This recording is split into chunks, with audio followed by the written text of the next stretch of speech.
세상을 살아가다 보면 수많은 사람을 만나게 됩니다. 그 많은 사람들 가운데서 우리는 이 세상에 그 은혜를 잊어버리지 않는 사람이 되어야겠습니다. 우리 주님께서도 그 은혜를 잊지 않는 사람을 좋아합니다. 그래서 시편의 기자는 우리를 창조하시고 구속하신 우리 주님의 은혜를 잊지 않아야 한다는 것을 이렇게 노래했습니다. 시편 103편 1절에서 5절의 말씀입니다. 내 영혼아 여호와를 송축하라. 내 속에 있는 것들아 그 모든 성호를 다 송축할지어다. 저가 내 모든 죄를 사하시며 내 모든 병을 고치시며 내 청춘을 새롭게 하여 독수리가 날개치며 올라간 것이 새롭게 하시는도다 그랬습니다. 오늘 우리 주님께서 우리의 베푸신 은혜가 너무나 많습니다. 가장 큰 것은 나를 죄와 사망에서 구속해서 파멸하지 않도록 오늘 우리를 구속하신 은혜입니다. 그리고 그 죄의 결과는 나타나는 그 몸의 질병과 저주를 치유해 주신 것입니다. 그리고 내 생명을 파멸해서 구속하고 인자와 궁율로 관을 씌워주신 것입니다. 그리고 내가 구하는 것을 하나도 외면하지 아니하고 다 그 소원을 만족해 하고 나의 청춘까지도 독수리처럼 새 힘을 주시는 것입니다. 그러므로 오늘 우리는 이 하나님의 은혜를 잊지 않고 살아가는 그 은혜에 보답하는 삶을 살아야겠습니다. 시편 116편 12절에 이렇게 말했습니다. 내게 주신 모든 은혜를 내가 여호와께 무엇으로 보답할꼬? 하나님이 내게 주신 그 은혜에 그 하나님의 은택에 대하여 내가 무엇으로 보답할 것인가를 늘 생각하면서 그 하나님 앞에 응답적인 삶을 살아갈 것을 그렇게 기도한 것입니다.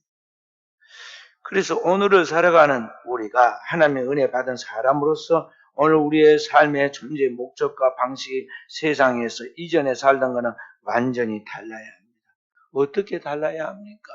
첫째는 무엇을 위하여 살 것인가에 대하여 삶의 목적이 분명히 달라야 합니다. 오늘날 어린 자녀들은 부모에게 배운 대로 또는 사회에서 어린 아이들이 사회생활을 통해서 터득한 대로 꿈이 무엇이냐 물으면요. 꿈들이 대단하고 거창하고 참 아름답습니다. 그래서 부모들이 또 할아버지 할머니들이 만족합니다. 아이들에게 물으면 꿈이 뭐냐 그러면 TV에서 늘 보는 거예요. 대통령이고 대통령이 제일 높으니까 대통령 되겠어요. 잘했다고 박수쳐 그럽니다. 그러다가 이 아이가 조금 자라고 난 다음에 이제 꿈이 뭐냐 그러면 농장 하나 세워가지고 농장 주인 되겠다고. 어떤 아이는 슈퍼마켓 하나 차려가지고 그거 운영하겠다고 현실적인 이야기를 합니다. 그리고 조금 있다가 나중에 물어보면요. 꿈이 뭐냐? 그러냐. 몰라요. 그럽니다. 몰라요. 꿈을 잃어버립니다. 불투명한 그의 미래에 대하여 함부로 말하기가 어렵다는 것이죠. 그리스도 예수의 사람들은 예수 믿고 거듭나서 새로운 생활, 신생애를 살아가는 그러한 사람들이기 때문에 땅에 살고 있지만 하늘에 속한 그러한 영적인 하나님의 백성으로서 그의 삶의 목표가 분명해야 합니다. 그래서 오늘 우리는 무엇을 위하여 살 것인가에 대하여 오늘 분명한 그러한 하나님 앞에서의 목적이 있어야 한다는 것이죠. 사도 바울은 젊은 날에 나름대로 꿈이 있었습니다. 그런데 나중에 다메섹 도상에서 부활의 주님을 만나고 난 다음에 그의 삶이 혼돈에 빠집니다. 왜냐하면 지금까지 자신이 수백 년, 수천 년 동안 조상들이 가르쳐 왔던 그러한 것과는 전혀 다른 가치관으로 지금 혼돈이 왔다는 것이죠. 새로운 세계관이 펼쳐지고 있는데 이것이 무엇인가에 대하여 많은 갈등을 하죠. 그러다가 그가 이제 나중에 정리되었습니다. 그리고 그가 그 정리된 고백을 갈라디아서 2장 20절에 이렇게 말합니다. 내가 그리스도와 함께 십자가에 못 박혔나니 그런즉 이제는 내가 사는 것이 아니요 오직 내 안에 그리스도께서 사신 것이라. 이제 내가 육체 가운데 사는 것은 나를 사랑하사 나를 위하여 자기 자신을 버리신 하나님의 아들을 믿는 믿음 안에서 사는 것이다. 지금까지 자신의 삶은 잘못된 삶이었고 헛된 것을 구하는 그런 무의미한 삶이었는데 이런 것은 다 그리스도 예수께서 그 죄악됨 우리의 죄를 담당하고 우리의 죄악 때문에 십자가에 못 박혀 죽은 것까지 나도 옛사람은 죽고 이제 그리스도 예수 안에서 새롭게 부활한 새 생명 그리스도의 생명 속에 나의 생명이 있으므로 나의 생명이 이제 분명한 존재의 목적이 생겼는데 그게 뭐냐면 오직 주님이라는 것입니다. 주님의 이름을 따라 그 주님의 그 목적을 따라 살아가는 것이다. 그런 말이죠. 삶의 목표가 분명하게 바뀌었습니다. 그리고 그 주님의 복음을 전하고 그 주님을 위하여 사는 일에 살든지 죽든지 내 모습 그렇도만 정직히 하는 그 일을 위하여 살겠다고 각오를 하고 또 각오를 합니다. 과연 오늘을 살아가는 우리는 그리스도인으로서 무엇을 위하여 살아가고 있는 것일까요? 미국의 경제지 포브스에 의하면 올해 2022년도에 우리나라 한국에서 자산이 가장 많은 사람이 누굴까요? 삼성의 그룹의 지금 실제적인 회장인 이재용 씨가 아닙니다. 이재용 씨를 제치고 한국의 자산 1위가 된 사람은 넥슨 창업자인 김정주 씨였습니다. 우리나라에 가장 돈이 많은 사람입니다. 그런데 그것이 발표되고 얼마 후에 그가 하와이에서 우울증으로 스스로 목숨을 포기했습니다. 자살을 했다 그 말입니다. 그가 죽었을 때 많은 사람들이 인터넷 사이트에 이렇게 반응했습니다. 어떻게 그렇게 많은 돈을 두고 자살을 할 수 있을까? 아깝다, 무섭다 그래요. 그런 이야기가 대다수입니다. 그러니까 그의 죽음을 바라보면서 오늘 우리는 생각합니다. 인간이 돈이 아무리 많아도 때로는 삶이 죽음보다 더 괴로울 수 있다는 것을 알 수가 있다는 것이죠. 아무리 돈이 많고 유명하여도 그 삶이 너무나 허무하고 공허해서 사는 것이 죽는 것보다 더 괴롭고 힘들 수가 있다는 것이죠. 그래서 죽음을 선택한 것입니다. 로마가 세계를 지배하던 로마의 전성기 때에 수많은 전쟁의 영웅들이 다른 타 부족과의 전쟁에서 승리하고 그리고 수도 로마로 금이 환영하여 돌아옵니다. 그들이 돌아올 때 그 로마의 거의 대부분의 시민들이 나와서 그 개선 장군을 축하해 줍니다. 개선 장군으로 돌아온 사람은 에루트리아의 관습에 따라 얼굴을 붉게 칠한 전사의 모습입니다.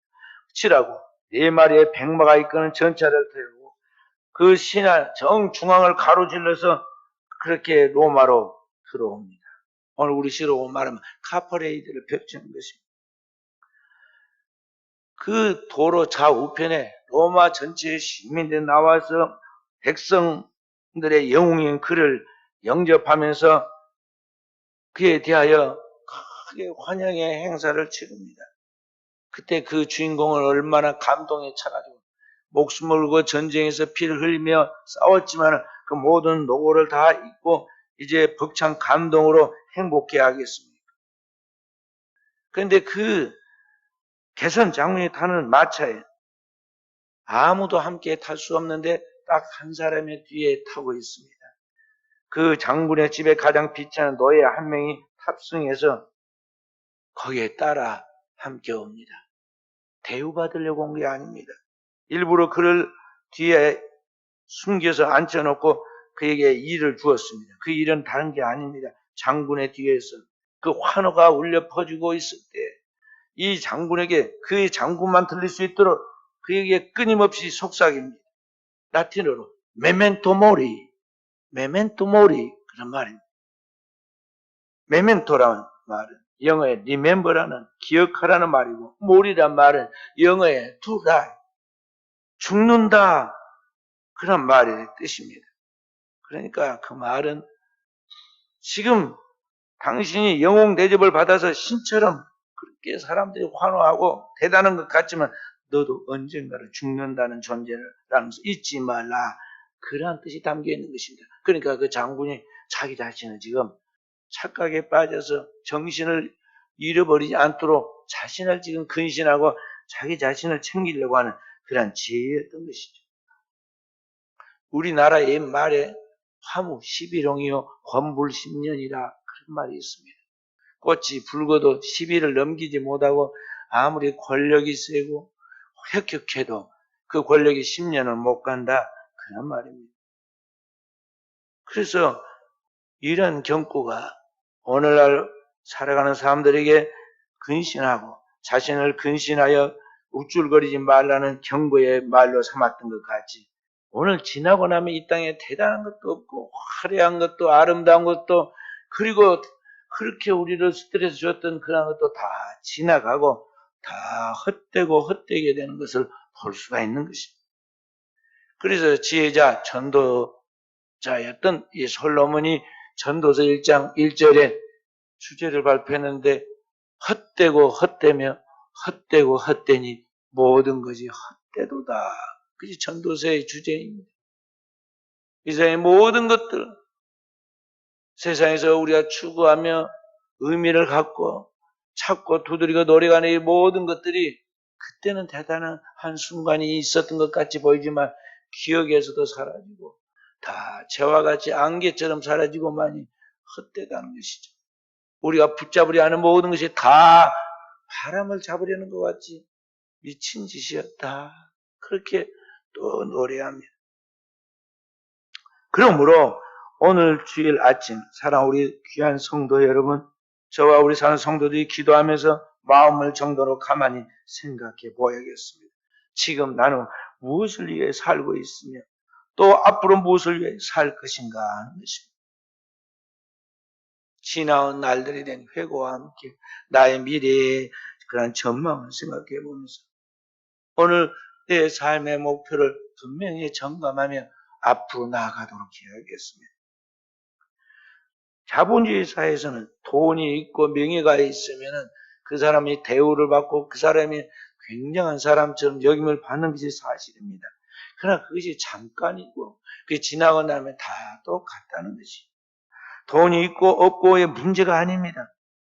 오늘 인생이 죽고 사는 이 생사의 문제를 넘나드는 그런 현실 속에서 내가 지금 살아있다는 게 중요하고 살아있는 내가 무엇을 위하여 꿈을 가지고 오늘을 살아가는가가 중요한데 그게 무엇이냐 하는 것입니다.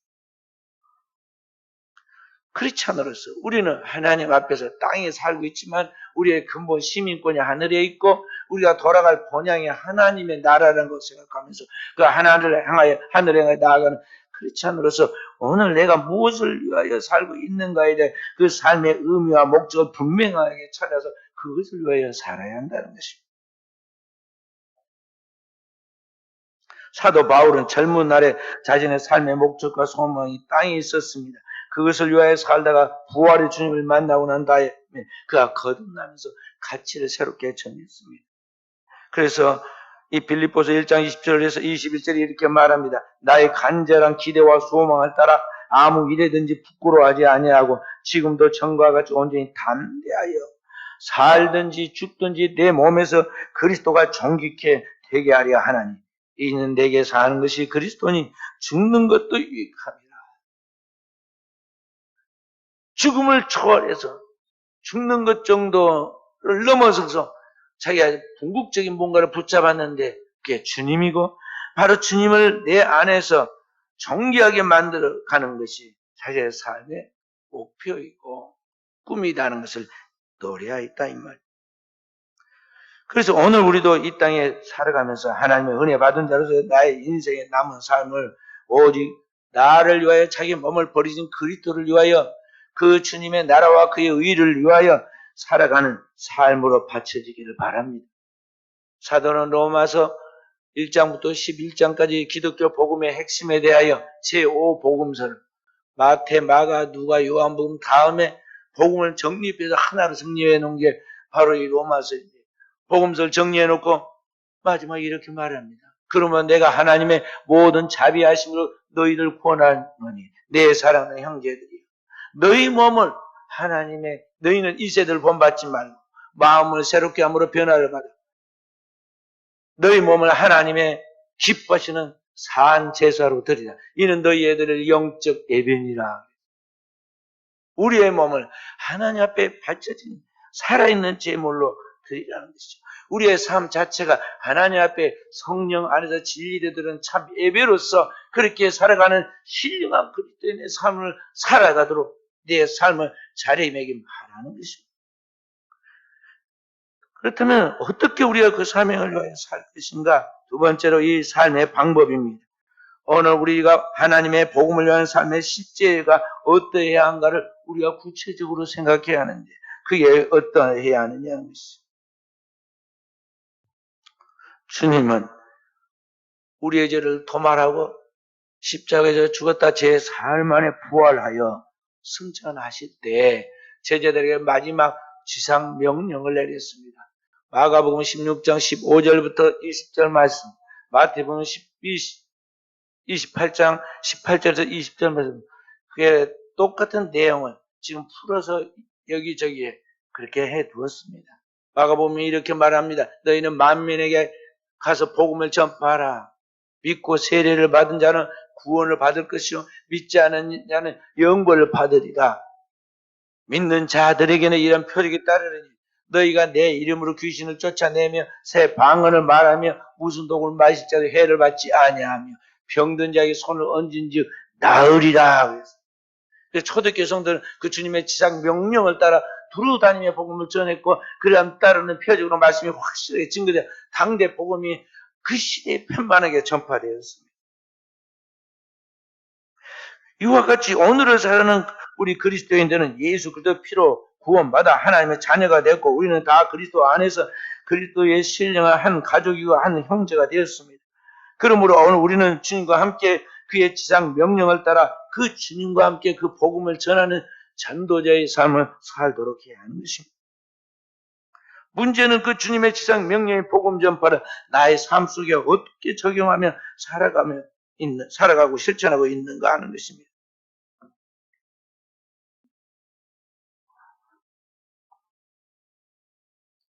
사도 바울은 이 복음 전파를 위하여 우리 몸을 주님께 드릴 때 어떤 것이 최선인지를 생각하라고 했습니다. 우리 몸을 하나님 앞에 거룩한 산 제사로 드리라. 이것이 너희들의 영적 예배니라 말씀하시고, 또다시 사도 바울은 계속 이어서 말하기를, 그러므로 너희가 하나님의 선하시고 기뻐하시고 온전한 뜻이 무엇인가를 생각하라 그랬어요. 하나님의 일을 행하고 하나님의 뜻을 따라서 그 목적을 성취해 나가려고 할 때 어떻게 하는 것이 최선인가, 가장 아름다운 것인가, 하나님 앞에 선한 것인가, 기뻐하신 것인가, 이런 것을 구체적으로 하나님 앞에서 응답받고 그것을 찾아서 나가라는 것이죠. 때로는 우리가 내가 생각하는 최선이라고 생각하는 것이 높으신 주님 앞에서 그렇게 바라볼 때는요, 너무나 차원이 낮고 지극히 어리석은 것일 수가 있기 때문에 그런 것입니다. 이사야 55장에 보면은 하늘이 땅에서 높은 같이 하나님의 생각은 우리의 생각보다 높다고 그랬습니다. 그래서 이렇게 질적 차이가 있는데 우리가 참 잘해서 지금 똑똑하게 잘한다고 한 것이지만 사실은 그게 하나님과 원수될 수가 있다는 거죠. 사도 바울은 그것을 그의 생애 속에서 많이 경험을 하고 그것을 그의 이야기 속에서 우리에게 보여줍니다. 그가 로마 시민권을 가진 타고난 신분이 좋은 사람이면서 아무나 배울 수 없는 로마 천지의 헬라 철학의 정통한 학자로 제대로 공부를 했습니다. 그리고 그가 또한 유대인으로서 그 당대 최고의 학부와 같은 가말리엘이라는 스승이 밑에서 최고의 장학생으로 그렇게 자란 그러한 문화생이었어요. 유대 율법의 정통한 대학자였어요. 그러니까 이 당대 사도 바울, 그러니까 그 당시 그 본 이름은 사울인데 사울보다 똑똑한 청년이 없었던 것이죠. 그래서 거침없이 다른 유명한 사람들과 높고 낮은 사람들과 어울리면서 나갈 수 있는 젊은이였던 게 분명하게 성경에도 그게 나오는데, 그가 자기가 생각할 때, 판단할 때 유대 율법의 그 가르침과 헬라의 철학의 합리적인 사고방식으로 볼 때 지금 이스라엘에 유일하신 참 하나님밖에 없는데 다른 하나님의 아들이 있다는 것, 또 그가 죽었다가 사흘 만에 부활했다는 것, 이게 도대체 있을 수 없다고 생각을 했어요. 그렇다면 이 잘못된 무지하게, 그 사람이 생각할 때는 무지하게 보이는 이 갈릴리에서 온 사람들, 이들이 나중에 큰 화근이 돼서 문제를 일으키기 전에 싹을 잘라야 한다고 생각해가지고 이 기독교인인 이 예수 믿는 사람들을 핍박을 하기 시작했어요. 유대 종교 지도자들과 함께 핍박할 때 그 열성 있고 그 말 똑똑하게 잘하는 이 사울이라는 청년이 앞장서가서 기독교인들을 핍박했고, 심지어는 그 중에 제일 열심인 이 스테반이라는 사람을 죽이는데 내가 책임을 지겠다고 거기서 증인이 되어서 그들의 옷을 딱 가지고 그 증거물을 가지고 있었던 사람. 굉장히 자기는 좀 잘한다고 하나님 앞에 영광 돌리고 하나님을 위한 일이라고 했지만, 나중에 부활의 주님을 다메스크 산에서 만나가지고 물과 성령으로 거듭나서 보니까 이게 뭡니까? 자기가 지금 너무너무 지극히 제한적에 있는 유대인들의 그 관습과 그들의 전통에 매여 있는 그런 편견이었고, 진짜 이 땅에 영원하신 하나님, 삼일째 하나님이 오늘 이 땅에 인간의 몸을 입고 우리의 죄를 담당하고 대속적인 죽음을 통해서 우리를 구원하신 그 하나님의 아들이 오셨는데, 그 아들을 영접하는 것이 아니라 그 십자가에 못 박아 죽였고, 그 일에 자기가 가편 투표를 하고 기독교인들을 수없이 받게 했던 죄를 저질렀어요. 이게 얼마나 어리석은가를 깨닫게 되죠. 그래서 그가 돌아섰을 때, 이제 회개하고 회심하고 돌아섰을 때 그 죄 닦음을 하느라고 자기가 지은 죄에 대하여 하나님 앞에서 그것을 지금 하나님 앞에 다 청산하기 위해서는 그 배나 더 충성을 다해야 한다는 걸 알고 죽을 둥살둥 살든지 죽든지 주님의 복음을 전하고 주님의 목숨을 내놓고 달려간 것입니다.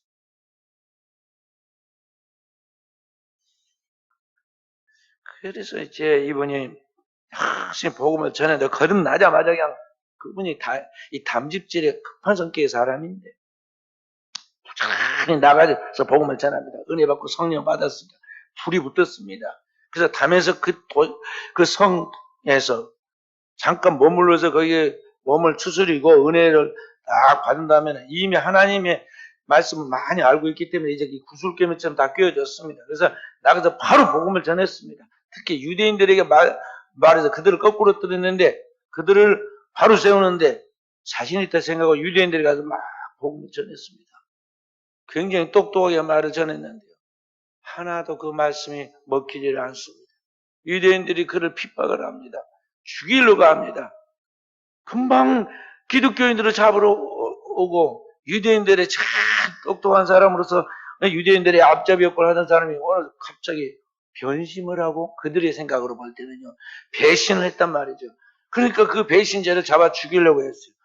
그래서 나중에는 얼마나 다급하든지 밤중에 그 성에서 도망을 쳐 나와야겠는데 정상적으로 걸어 못 나오고 큰 광주리에 끈을 매달아 가지고 기독교인들이 그를 성 밖으로 피신을 시켰어요. 그래서 살아나오는 이야기도 봅니다. 그래서 자기의 생각과 하나님의 생각과 그 뜻이 완전히 다른 걸 보게 되죠. 그래서 혼란을 겪은 그는 혼란해졌겠죠. 그래서 그가 그때부터 어떻게 하느냐면 사도들을 가서 만나고 난 다음에 의기소침해져 가지고 자기의 고향 길리기아 다수라는 곳에 가서 거기서 3년을 치과합니다. 하나님 앞에 말씀을 새롭게 묵상하고 기도하고 그러면서 3년이라는 세월을 그 아라비아 지역에서 봅니다.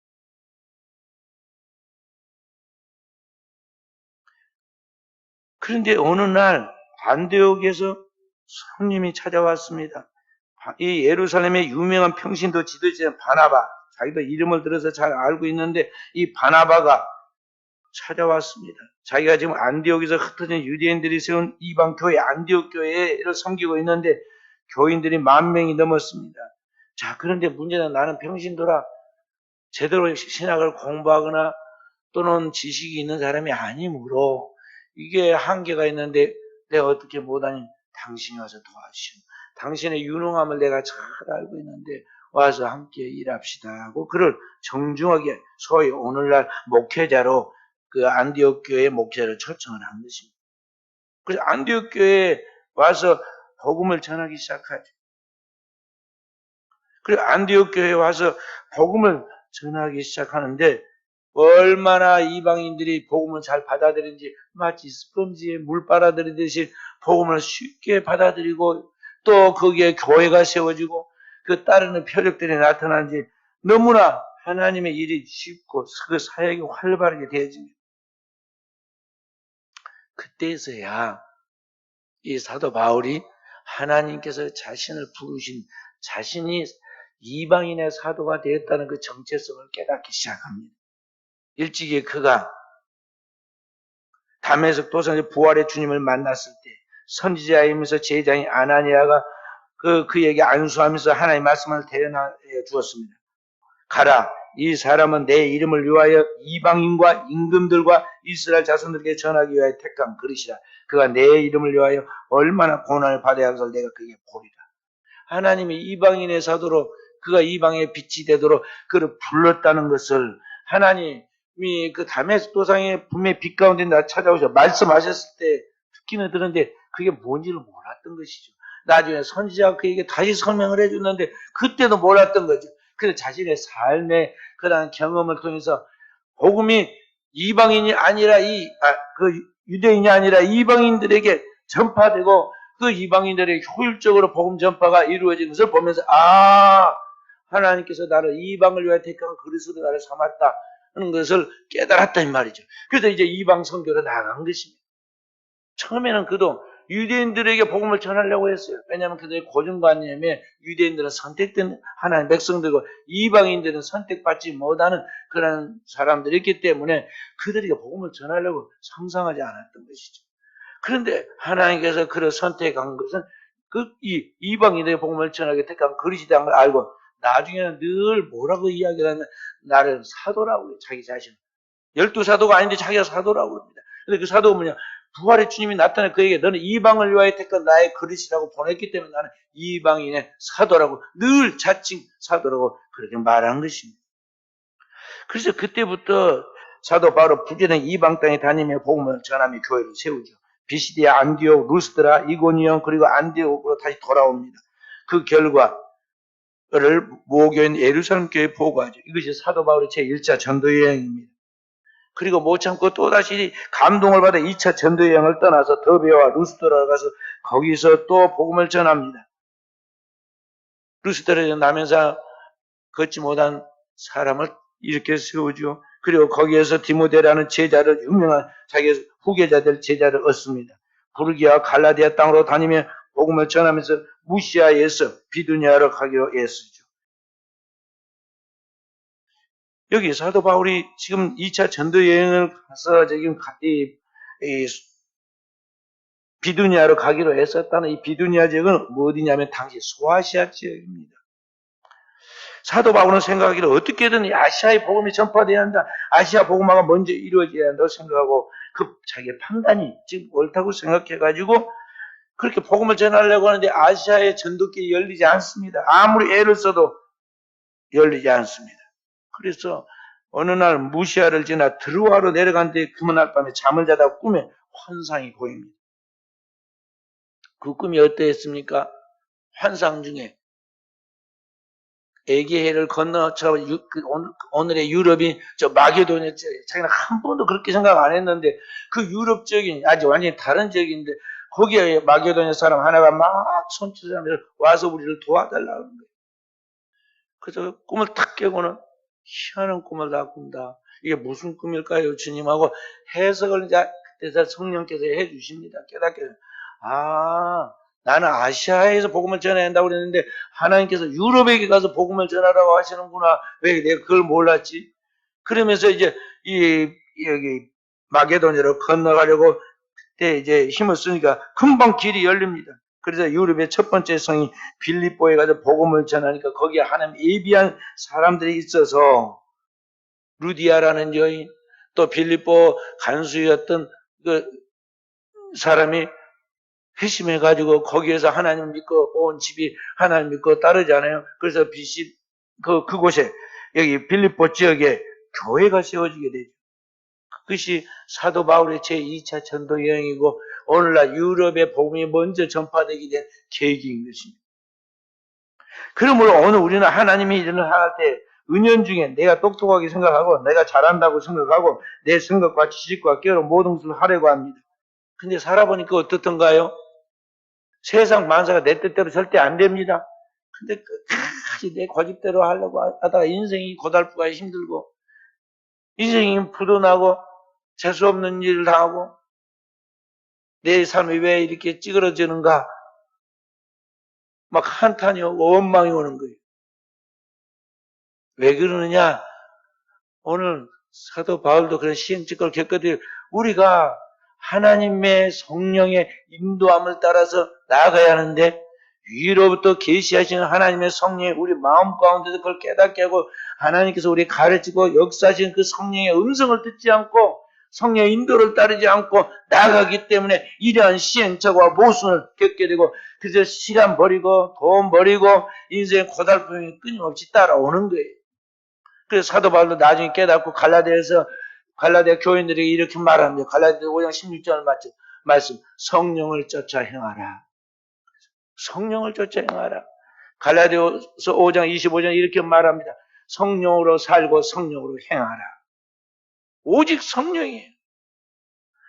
그리스도인은 영의 사람이기 때문에 하나님의 뜻을 쫓아가는 영의 사람이기 때문에 성령이 우리에게 말씀하시고 성령이 가르치고 성령이 인도하시는 그리고 성령이 주는 권능을 따라 오직 성령으로 살아야 합니다. 과연 오늘의 사람 우리가 무엇으로 사느냐는 거죠. 맨날 밥만 먹고 밥심으로 산다고 말이에요. 하니까 결과가 어때요? 제대로 되는 게 하나도 없어요. 꿈대로 되는 게 아니다니까. 인생에 좋은 꿈대로 안 돼. 성령을 쫓아 행해요.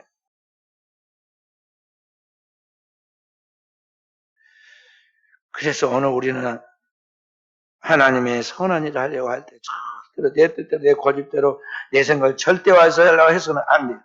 성령을 거스리면 안 돼요. 그렇게 해서 고생하고 지체된 성도들에게 불협화음과 다툼과 시험을 가져와서 상처 주고 받고 그래서는 안 된다는 거죠. 오직 내 안에서 말씀하시는 하나님께서 그 말씀을 통해 내게 알려주시는 성령의 음성을 듣고 그 성령의 음성에 귀 기울이고 성령의 교회들의 말씀을 그 높으신 뜻을 따라 나아가도록 해야 한다는 것입니다. 이와 같이 오늘 우리가 성령의 음성을 따라 살아가려고 할 때 그저 하루아침에 되는 것이 아닙니다.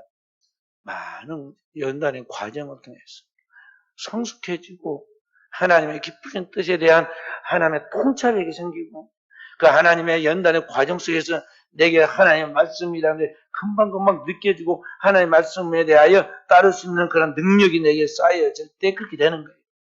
그래서 그러한 삶의 고통과 흔적들이 우리에게 있는 거예요.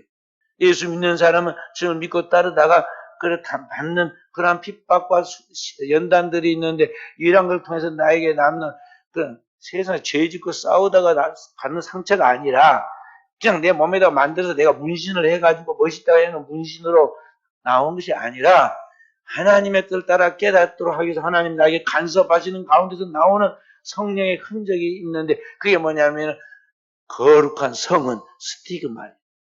예수님이 아버지 뜻을 이루어가기 두 손과 두 발에 못을 받고 머리에 가시 멜류관을 써서 그것이 성원이 된 것 같이 오늘 우리가 주님을 따르면서 당하는 그 모든 시련과 핍박들을 그런 것들을 통해서 우리가 오는 그러한 성령의 거룩한 스티그마가 우리에게 있어야 한다는 것이죠. 그저 하나님의 나라에 나가면 상이 되고 그저 하나님 앞에서 우리의 거룩한 명예가 되는 것입니다.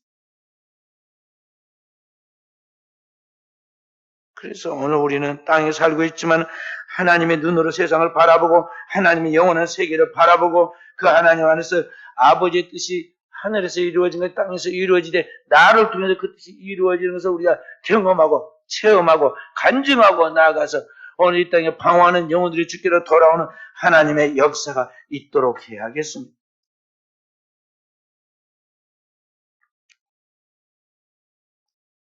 말씀을 맞추도록 하겠습니다. 우리가 땅에 살고 있지만 하늘에 신령한 삶을 사는 것이 그리스도의 삶입니다. 그래서 우리는 어떤 일을 만나도 항상 기뻐하고 범사에 감사할 수 있는 거예요. 그리고 낙심하며 기도할 수 있는 것입니다. 2년 전에 호주 해안에 270여 마리의 고래가 자초되어서 최초의 90마리가 죽었어요. 그래서 뉴스에 나왔는데 이렇게 고래나 물개 같은 동물들이 해양동물들이 갑자기 해안에 올라와 죽고 자초하는 스트랜딩이 일어나는 것은 뭐냐면요.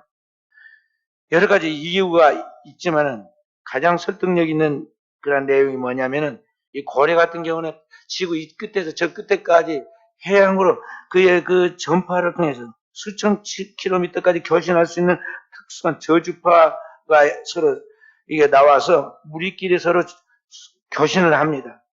그런데 어느 날 온 바다가 오염돼가지고 수많은 바다의 선박들, 잠수함들 거기서 퍼져나오는 그 초음파들이 이 고래들이나 이 물개들의 그 움직이는 방향 감각을 잃어버리게 만들어요.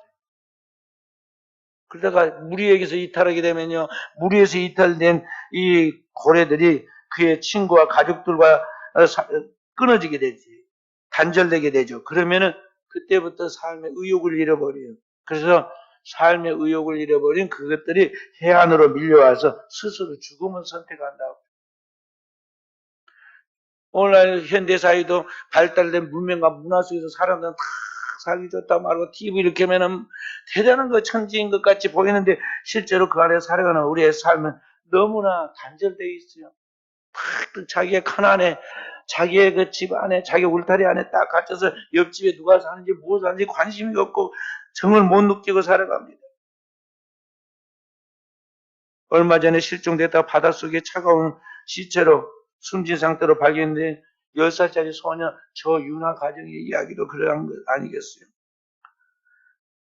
철저하게 고립된 생활 속에서 아무도 자신의 가슴 아픈 사연에 들어줄 사람도 없는 그러한 상황 속에서 마지막에 그가 선택한 것은 극단적인 그러한 죽음을 선택한 것이죠. 바로 그들 속에 그리스도인이 가서 진정한 복음을 전해줘야 하고 우리는 어둠의 세상의 빛으로서 이들의 희망을 전해줘야 하고 바로 이들 속에 하나님이 너를 버리지 않고 사랑하신다는 것, 너와 함께 하신다는 것, 너의 힘이라는 것을 그리고 주님이 너를 일으켜 세우고 너를 영원토록 책임을 지신다는 것. 누군가가 그리스도의 메신저가 돼서 전해주고 그들에게 함께 해줘야 하는데 오늘 현대 크리스찬이 이렇게 많은데도 불구하고 이 교감이 안 된다는 것이죠. 우리는 눈을 닫고 입을 닫고 자기가 울타리 안에 딱 들어가가지고 꼼짝을 안 합니다. 가서 살려야 합니다.